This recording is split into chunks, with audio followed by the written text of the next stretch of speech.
The family dinner devolved into a battlefield when the mother-in-law demanded the inheritance left by the deceased mother, a substantial sum of $3 million.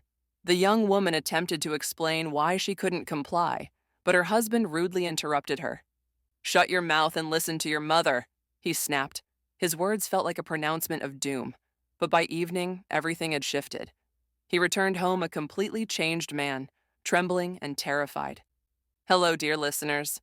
I'm delighted to welcome you to my channel. I present to you a new, captivating story. Enjoy listening. The mother-in-law, Lyudmila Konstantinovna, arrived that Tuesday without calling, as usual. She entered with an air of ownership, kicked off her shoes right onto the clean rug, went to the kitchen, and poured herself coffee from the chesve that Olesia had just taken off the stove. "Olesia, we need to talk," she stated, seating herself at the table and pulling the sugar bowl closer. "Seriously, talk." Olesia silently retrieved another cup and poured herself the remaining coffee. Conversations with her mother-in-law always began the same way. "We need to talk." And each time it signified a new attempt to dictate their lives. "I've been doing some calculations," the mother-in-law continued, stirring her coffee. "You young people are healthy, renting an apartment, living hand-to-mouth, while I have a 2-room place in the center that's empty. It would be logical to sell it, add a bit, and buy a 3-room apartment. 1 room for you and Sasha, 1 for me. Everyone wins." Olesia choked on her coffee. She and Alexander had been married for 2 years. Their rented 1-room apartment on the outskirts, cramped with a perpetually dripping faucet, and upstairs neighbors who moved furniture at night, was their small sanctuary. Here, they could close the door and be alone. "Lyudmila Konstantinovna, we're managing," she said cautiously. "We don't want to be a burden." "A burden?" The mother-in-law waved a dismissive hand. "I'll help with household chores, cook, clean. You both work until evening. This way, you'll come home to a set table, everything neat and cozy." Olesia pictured this scenario and grew cold. Lyudmila Konstantinovna, present every day on their territory, offering a critique every day. "Why so much salt in the soup? Why buy such expensive sausage? There's cheaper." "Alexander, you should wear a tie to work. You look like a ragamuffin." "We'll consider it," she replied neutrally. "There's nothing to consider," the mother-in-law declared, striking the table with her palm. "You're throwing money away. 28,000 for this hovel, over 300,000 a year. Madness." Olesia remained silent. That evening, when Alexander returned from work, she cautiously broached the subject. He listened, glancing at his phone, then sighed. "Listen, maybe she has a point. It's a significant saving. Sasha, we discussed this. We wanted to save up for a down payment on a mortgage ourselves." "Save up?" he scoffed. "With our salaries, I make 45, you make 38, minus rent, minus groceries, utilities. What's left? We'll save 300,000 by retirement." He stood up and went to the kitchen, taking yesterday's cutlets from the refrigerator. Olesia watched his back, her insides twisting. This was how he always handled his mother's requests, never outright refusing, but never immediately agreeing. He simply went with the flow, expecting the problem to resolve itself. 3 months prior, Olesia's mother's sister, Aunt Vera, had passed away. Aunt Vera had no children, and she bequeathed all her property, a small 1-room apartment in the Southwest, to Olesia's mother. Her mother didn't delay. She finalized the inheritance, sold the apartment for $3,100,000, and gave the money to her daughter. "This is for you," she said, sitting in their very rented 1-room apartment, holding a cup of tea and an old mug with a chipped handle. "Invested in your own home. Just don't tell anyone until you buy, okay?" Olesia nodded. The money was deposited into a separate bank account. $3,100,000. For the first time in her life, she had such a sum. It wasn't just an inheritance, it was freedom. She and Alexander hadn't discussed it much. Well, they had, but only in passing. He knew Aunt Vera had passed away, knew about the apartment. But when Olesia mentioned her mother had finalized everything in her name, he just nodded. Good. And went back to his perpetual phone. Lyudmila Konstantinovna found out by chance. She overheard a phone conversation when Olesia was speaking with her mother, discussing interest rates on the deposit. For a week, the mother-in-law maintained a stony expression. Then she arrived with a new plan. "Olesia, dear, I've been thinking. The mother-in-law smiled so broadly that Olesia immediately became wary. Since you have money now, let's do this. I'll sell my 2-room apartment, which comes to 2,800,000. You add your 3 million, that's almost 6 million. We can buy an excellent 3-room apartment, maybe even a 4-room one if we look. There will be enough space for everyone. Olesia sat on the sofa, arms crossed, and remained silent. Why are you silent? The mother-in-law leaned towards her. It's a perfectly reasonable offer. You'll stay living in a rented hole when you could. It's my mother's inheritance, Olesia said quietly. Mine, yours. Lyudmila Konstantinovna straightened up. And Alexander is yours, or is he mine too? You're a family, after all. You should have a joint budget.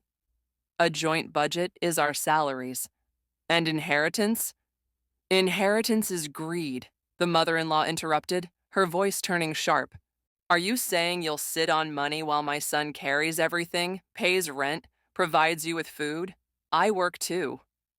Olesia felt a surge of anger. And I cover half the expenses, half. The mother-in-law threw up her hands. He makes 45, you make 38, and you think that's fair? You should be grateful he even married you without a dowry or connections. Olesia stood up, her hands trembling. Please leave, she said quietly. Please, leave. As if. Lyudmila Konstantinovna didn't budge. I'll talk to my son. He'll set you straight. That evening, Alexander returned, looking grim. He didn't even greet her, heading straight for the bedroom and tossing his bag on the bed. My mother called, he said without turning around. She says you refuse to help the family. Sasha, this isn't helping the family, it's moving in with your mother. Olesia followed him, stopping in the doorway. We discussed it. We wanted to buy our own home together. We will, he turned, his gaze fixed on her. She's selling her apartment. We'll add your money. My money. Olesia felt a chill. Sasha, this is my mother's inheritance. Aunt Vera left it to my mother. My mother left it to me. Inheritance received during marriage doesn't automatically become joint property. What difference does that make? He snapped, making her flinch. Are you lecturing me about laws now? My mother, at 65, lives alone, working 2 jobs to make ends meet. And you have 3 million in your account, and you? She doesn't work 2 jobs, Olesia exhaled. She's retired and works part-time as a consultant at a store. Don't you dare speak about my mother like that. He grabbed her shoulder, squeezing hard enough to hurt. Shut your mouth, understand? She wishes you well, and you're being selfish. Let go. Olesia pulled away. Sasha, what's wrong with you? He stood there, breathing heavily, looking at her as if she were an enemy. You'll give that money to the joint fund, he said slowly, or I don't know what I'll do. Olesia turned and left the room. She grabbed her jacket, bag, and phone. Her hands were shaking so much she could barely fasten the zipper. Alexander, David burst out after her. Where are you going, Olesia? Stop, we're not finished talking. She didn't turn back, running out of the apartment and down the stairs. She didn't have the strength to wait for the elevator. Outside, it was April. A cold wind blew, and she walked quickly, almost running, without paying attention to where she was going. Her phone buzzed incessantly. Alexander, her mother-in-law? Alexander again. She rejected the calls and texted her mother, Can I come over? Her mother opened the door, looked at her face, and silently embraced her. She asked nothing, simply led her into the room, sat her on the sofa, covered her with a blanket, and brought her tea with honey. Tell me, she said after Alicia calmed down. Olesia recounted everything. Her mother-in-law's proposal, Alexander's reaction, his words. Her mother listened, her face hardening. Now listen to me carefully, she said when Olesia fell silent. This money is yours, not theirs, not joint. It's yours. Aunt Vera worked her entire life as a teacher, scrimped and saved to buy that apartment. She wanted you to have your own, do you understand? Your own. Olesia nodded, wiping her eyes with her sleeve. If you give this money away, her mother continued, you'll never see it again.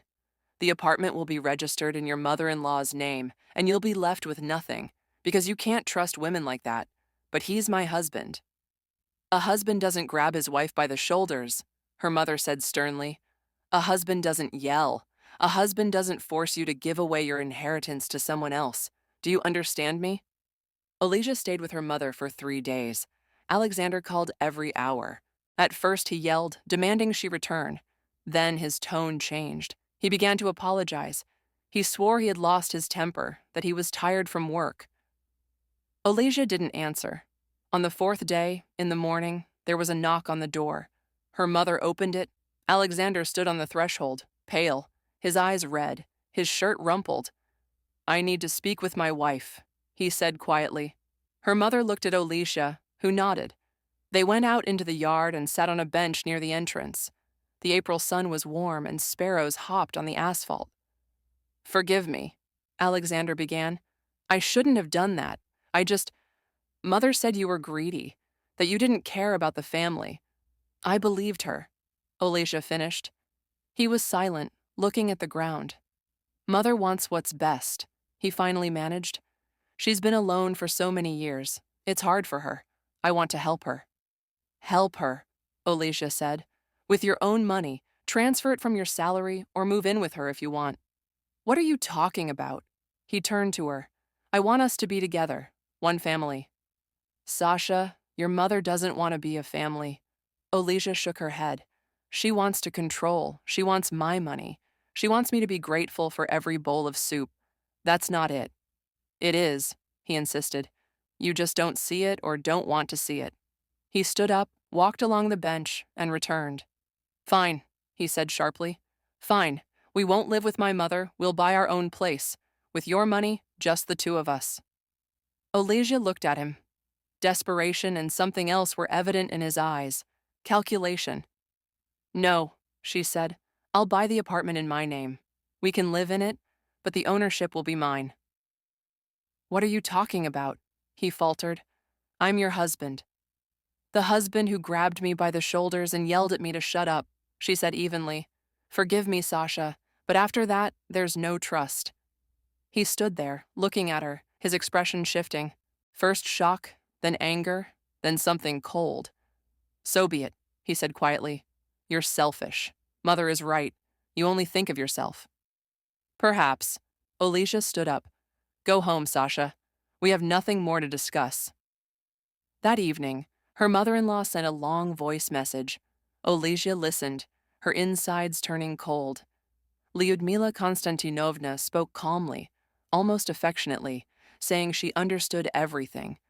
Alicia was young, foolish, didn't understand life, but she needed to be smarter, to understand that family is paramount and money comes and goes. The most important thing was not to lose her son. A man like Alexander would be snapped up.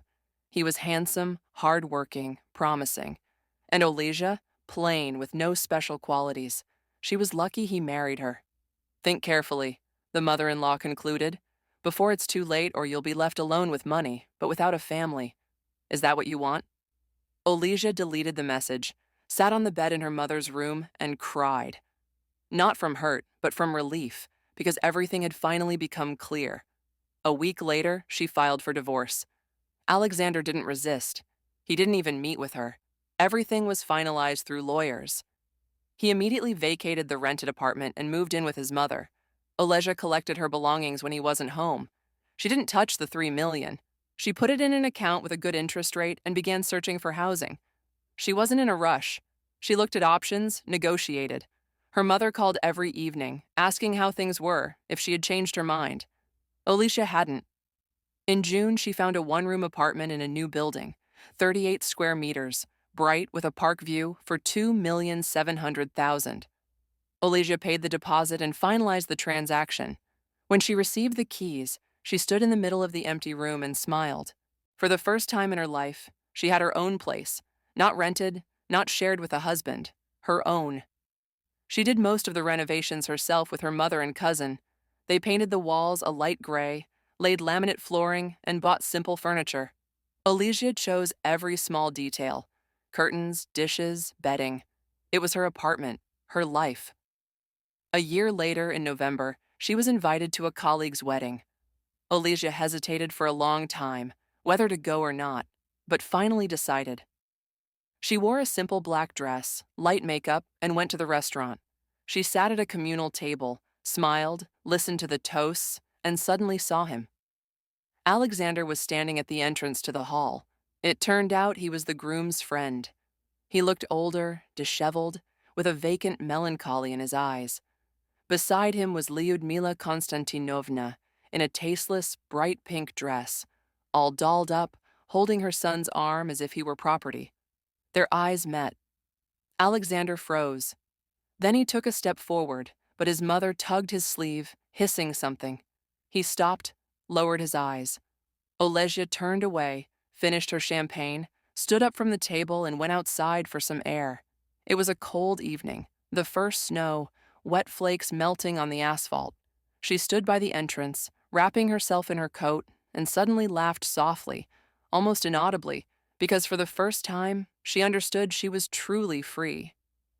And this freedom was worth all the tears, all the sleepless nights, all the fears. Olesia returned to the hall, sat down at the table.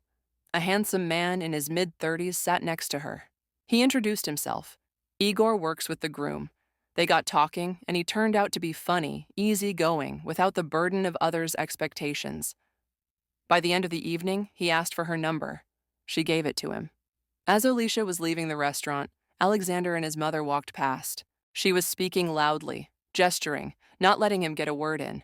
He shuffled alongside, stooped, tired.